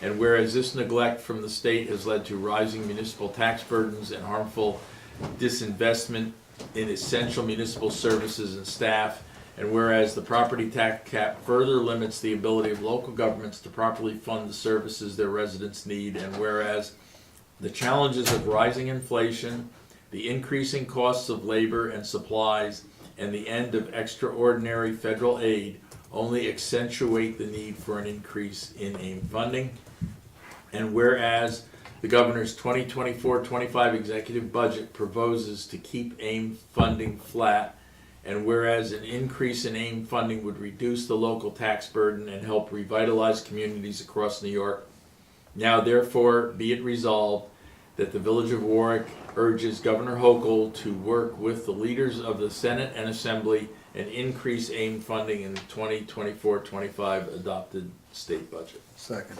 Okay. Okay, trustee Cheney? Yes. Trustee Foster? Yes. Trustee McMay? Yes. Trustee Clora? Yes. Mayor Newhart? Yes. 2, motion to approve the purchase of a spare Sulzer 6-inch pump from Reiner Pump Systems at a cost of $24,752 plus shipping for the Orchard Street Pump Station per recommendation of Water System Operator Keith Herbert. Funds are appropriated in budget code G.8120.2000. Okay. Second? Any discussion? All in favor? Aye. Aye. Motion to grant permission to DBW employees Dylan Gerstner and Chris Kane to attend the New York Rural Water Association Technical Training Workshop from May 20th, 2024 through May 22nd, 2024 at the Turning Stone Resort, Verona, New York, at a cost of $370 each for registration, which includes breakfast and lunch, $174 each per night for the hotel stay, and $35 each per night for dinner tickets, per the recommendation of Water Distribution Supervisor Christopher Bennett. Mileage reimbursement is not applicable. Village vehicle will be used. Funds are appropriated in budget code F 8340.4750. Second. All in favor? Aye. Motion to approve the New York State Gaming Commission Form GCRCF raffle consent form for Music for Humanity to sell raffle tickets to the Village of Warwick during the 2024 calendar year and authorize the village clerk to sign the same. Approval of Form GCRCF does not authorize the applicant to sell tickets at their leisure. All ticket sales during events and/or street fairs are subject to prior written approval of the event organizers and must be filed in the clerk's office. All other ticket sales are subject to prior written approval from the Village Board of Trustees. Okay. Do I have a Second. second? All in favor? Aye. Motion to grant permission to the Highlander Rugby to use the football field between the parking lot, over 35 field and grassy area, to the right of the parking lot in Veterans Memorial Park for practices on Tuesdays, Wednesdays, and Thursdays from 7 p.m. to 9 p.m. from April 2024 through December 2024, and to use the football field in Veterans Memorial Park for games. All practices and games are to be in coordination with other organizations that regularly use the park for practices and games. Request includes use of field lights for the season. It is the responsibility of Highlander Rugby to enforce that parking is in the designated parking lot and not in the grass on the entrance roads. Completed facility use permit, proof of insurance, security deposit, and Memorial Park football / over 35 field light fee has been received, and the vote. That's it. What's that? Oh, that's the end. Sorry. Second. I'm sorry. There's no, there's I Right. really struggle with reading today. There's usually a separation. You go to Yeah, the yeah. separation. Second. Yeah. Okay, we have a second. Any discussion? I think they have a lot of details Yeah. that they have to follow. All in favor? Aye. Motion to grant permission to Warwick Community Bandwagon Incorporated to hold May Mental Health Month Awareness at Railroad Green on Saturday, May 4th, 2024, from 12 p.m. to 4 p.m. with the rain date of Sunday, May 5th, 2024. Set up to begin at 10 a.m. with breakdown to be completed by 5 p.m. Request includes use of speakers and electricity, the setup of tents, the placement of portable toilets, and the use of village-owned tables and chairs. Completed park permit, proper insurance, and security deposit have been received. Okay, Second. okay, so there's a question. Discussion, yeah, about the street closure. Partial street closure. What do you mean by partial street closure? I don't know. Well, I Guess know, you just I guess, close like the I top. believe We put up last year we barricades. bagged, Yeah. we bagged the meters. and put barricades on. Along the meter Along spot, meter along spots. the spots, Right. yeah. Okay. I mean, I think that's important. I mean, Yeah. it benefited them clearly last year. If they're going to have the ambulance, then they're going to need that They for. need spots for Yeah. that, yeah. Will we need portable toilets by that time? Do we think we'll have toilets? Like, will we be? We decided not to put in the portable toilet by the caboose. Yeah. We're not doing that this year. Yeah, You because mean, they asked for portable toilets. They're not asking us, they would supply them, Yeah, they're Okay. just Yeah. They're have asking for the- permission to Yeah. place placement. them. yeah. Place them, yeah. And the health fair does the same.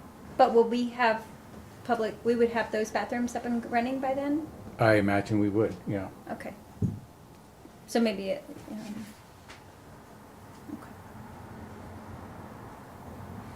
Okay.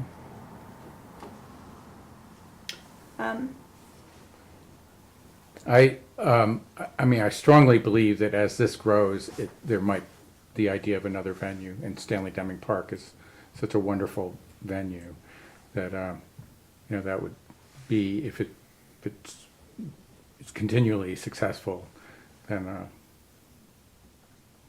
I think the more activities of this type that we have there, then it becomes even more memorialized, so to speak, and branded almost. So I know Railroad Green is really great because it's so obvious, you just drive through the village and it's there. But I do have concerns about Saturday, the volume of traffic on a Saturday. Do we have any trains come through during the day on Saturdays? Usually not, Not no, usually. rarely. They're usually at night. Yeah, usually Yeah. in the evening. I did come up with a connection with the train company. Oh, good. Yeah. Okay. That's been raised actually from From a the- number of people concerned about the railroad tracks and the events that we have downtown. People playing on the railroad tracks and then becoming too comfortable with the railroad tracks But usually, they're required to sound their whistle at every, Yeah. At every- like a bunch of times. Yeah. Pretty long Far distance out. ahead of Yeah. every crossing, yeah. right, Yeah. You start hearing them out by the Beards Farm. yeah. Yeah. So for a little bit of background on this, I have been receiving some complaint. People were telling me that they were uncomfortable, and then when I was on a train recently, my train was involved in 2 separate pedestrian fatalities. So, 2 completely separate instances in 2 separate states. And they were blaring the horn and stuff. So, apparently that's like a frequent, and I know a lot of people use our railroad tracks, so I asked the mayor to see if we could get the schedule, because we had asked for it before and they had declined, and so. When you say people use the railroad tracks, They cut between streets on the railroad tracks all the Okay. time. And then kids are always playing on the railroad tracks while we have events, and Yeah, it's a pretty, there's like a level of comfort with them that is not commensurate to the risk. okay. But as far as this, on the table, do you want to expand the area with the parking spots? yeah, I definitely think that would be appropriate. I mean, you can amend the motion to allow that. Okay.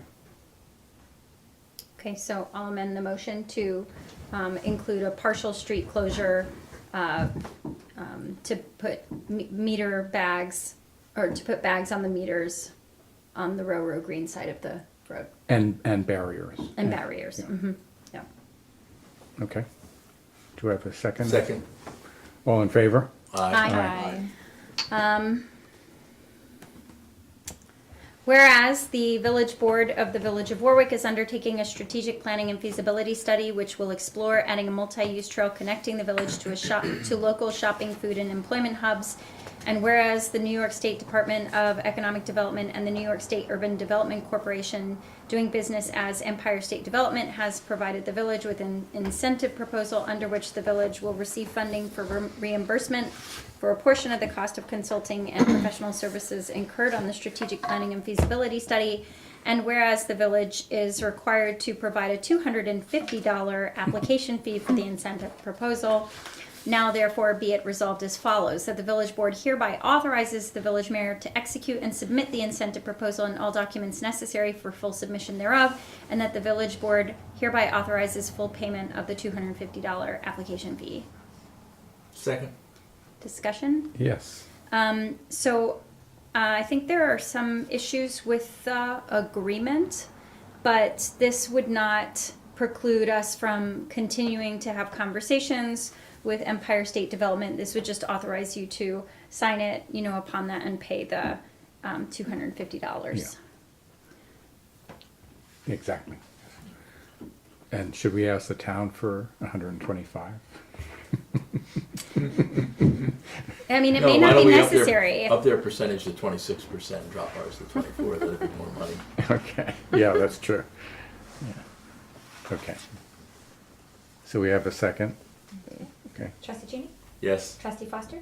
Yes. Trustee McKnight? Yes. Trustee Calora? Yes. Mayor Newhart? Yes. Okay. And Mary? Governing Body Fair Housing Resolution. The Village of Warwick supports Title VIII of the Civil Rights Act of 1968 Federal Fair Housing Law and the New York State Human Rights Law.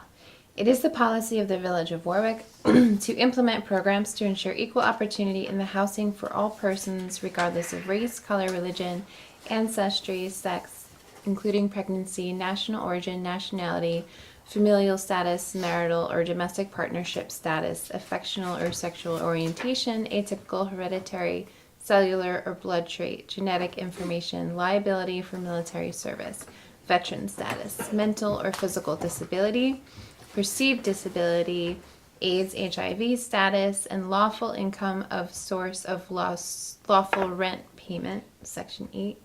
The Village of Warwick further objects to discrimination in the sale, rental, leasing, financing of housing, or land to be used for construction of housing, or in the provision of brokerages services because of race, color, religion, ancestry, sex, national origin, handicap, or disability as prohibited by the Title VIII of the Civil Rights Act of 1968 Federal Fair Housing Law and the New York State Human Rights Law. Therefore, the Municipal Council of the Village of Warwick do hereby approve the following resolution. Be it resolved that within available resources, the Village of Warwick will assist all persons who feel they have been discriminated against under one of the aforementioned categories to seek equity under the federal and state laws by filing a complaint with the New York State Human Rights Law and the U.S. Department of Housing and Urban Development as appropriate. Be it further resolved that the Village of Warwick shall publicize this resolution and through this publicity shall cause owners of real estate, developers, and builders to become aware of their respective responsibilities and rights under the Federal Fair Housing Law, the New York State Human Rights Law, and any local laws or ordinances. Be it further resolved that the municipality will at minimum include, but not be limited to, 1. The printing and publicizing of this resolution, a fair housing public notice, and other applicable fair housing information through local media, community contacts, and placement on the municipal website and in other social media. 2. Distribution of posters, flyers, or any other means which will bring to the attention of those affected the knowledge of their respective responsibilities and rights concerning equal opportunity in housing. Do I have a second? Second. Sorry. So, there's a lot here, it's all important, but Mary, this may be some content for the next newsletter. I was thinking that, Mhm. yeah. Good. Okay, thank you. Very good. Trustee Cheney? Yes. Trustee Foster? Yes. Trustee McKnight? Yes. Trustee Calora? Yes. Mayor Newhart? Yes. Motion to schedule a public hearing. I thought it was done. Motion to schedule a public hearing for Monday, April 15th, 2024 to discuss projects considered for funding under the fiscal year 2025 Community Development Block Grant Program. Second. All in favor? Hi. Aye. Aye. Tom? I have a motion to submit a 2024-2025 Local Government Records Management Improvement Fund, LGRMIF, grant application to support a comprehensive inactive and active records inventory and planning project for the Building and Planning Department, Department of Public Works, Water Department, and Assessor's Office, and authorize the mayor to sign the same. Okay. Second. I know that this isn't really discussion, but I just want to say thank you, Raina. Yeah, thank you. Incredible, incredible hard work. Thank you. You know, I've seen you every day kind of tackling this like big, Yeah. this sheer cliff. That's right. I'm so excited. If we get this grant, we will have all the records in Village Hall, at least in our building, under control, which would be wonderful. My We'll office? be inventory, no, excluding the mayor's office. That was actually not part of it. But it will get all of the records down from the attic, which really we shouldn't use for record storage at all from here on forward. Out of the back storage room also, that we're not even sure what is in there at this point. And then clean up all the building and planning records with the goal of making it towards electronic content management in the next few years. That would be the next grant that we would write, so I'm excited great. about that. Yes. Thank you. You're welcome. I should mention, she's doing all this even during all the work that goes on with organizing the election and everything. Just Absolutely. A Yeah. lot that you're Thank you. doing, Rena, Yeah. so thank you. Thank you. You're welcome. So we have a second. All in favor? I. Hi. A motion to hire Galago Information Services to conduct a records inventory and planning project for approximately 570 cubic feet of records from the Building and Planning Department, Department of Public Works, Water Department, and Assessor's Office at a cost not to exceed $37,175 per the recommendation of Village Clerks of Records Management, Village Clerk / Records Management Officer Raina Abramson. Project is subject to the award of a 2024-25 New York State Archives Local Government Records Management Improvement Fund grant. Funds to be included in the FY 2024-25 budget. Okay. Second? All in favor? I. Hi. There's no addendums, final comments from the board. Oh, I have something. Yes, please.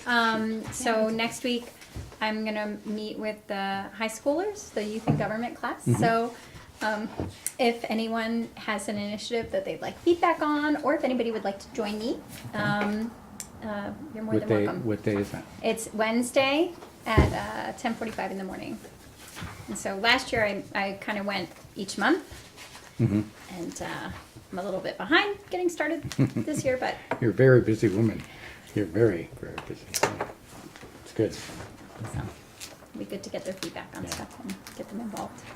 Just in case somebody's listening now that wasn't listening at the beginning when I made the announcements, the Orange County Department of Motor Vehicles mobile office is going to be in Warwick at the CBS parking lot on Tuesday, March 26th, 10 a.m. to 3:30 p.m., but it will be closed during the lunch period, 12 to 1. Great, thank you. Anyone else? Want to tout the newsletter? Oh. This was delivered to Village Hall today. This is the Spring 2024 newsletter. You should be getting it in your mailbox this week. It's 8 pages. There's lots of information in here. So please enjoy.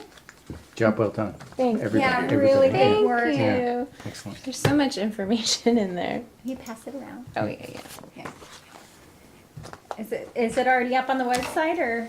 No, I like for it to be in the mail first and then go on the website. I don't want any spoilers. Spoiler alert. It's Look so at that. funny. Look It at looks that. so great. Yeah. Really good job. Really nice So job. I get teased a lot because whenever these go out and people say anything about it, I always say, "What's your favorite part?" But I'm really interested with this one to see what people like and what people are responding to because there's so many different types of things in it.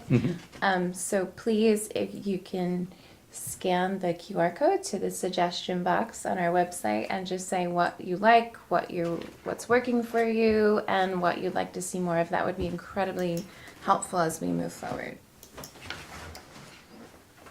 That's good. Oh, meet the candidates. Yes. Yeah. Very good. Yeah.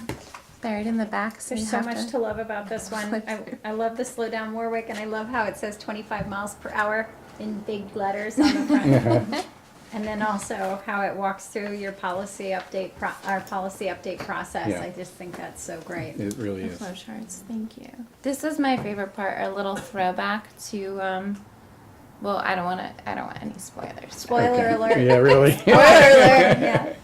Also, the Orange County Department of Civil Service, right? Oh, Human yes. Resources. They were Yep. very happy to Yeah. That we hear that we included. were helping to promote. Yeah, that's Yeah, certainly that was great. very, very good. We do have to go into executive session, and I promise it will be short, but.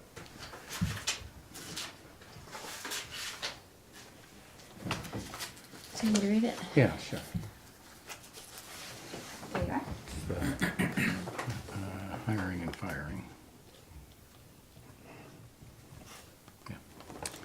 Okay,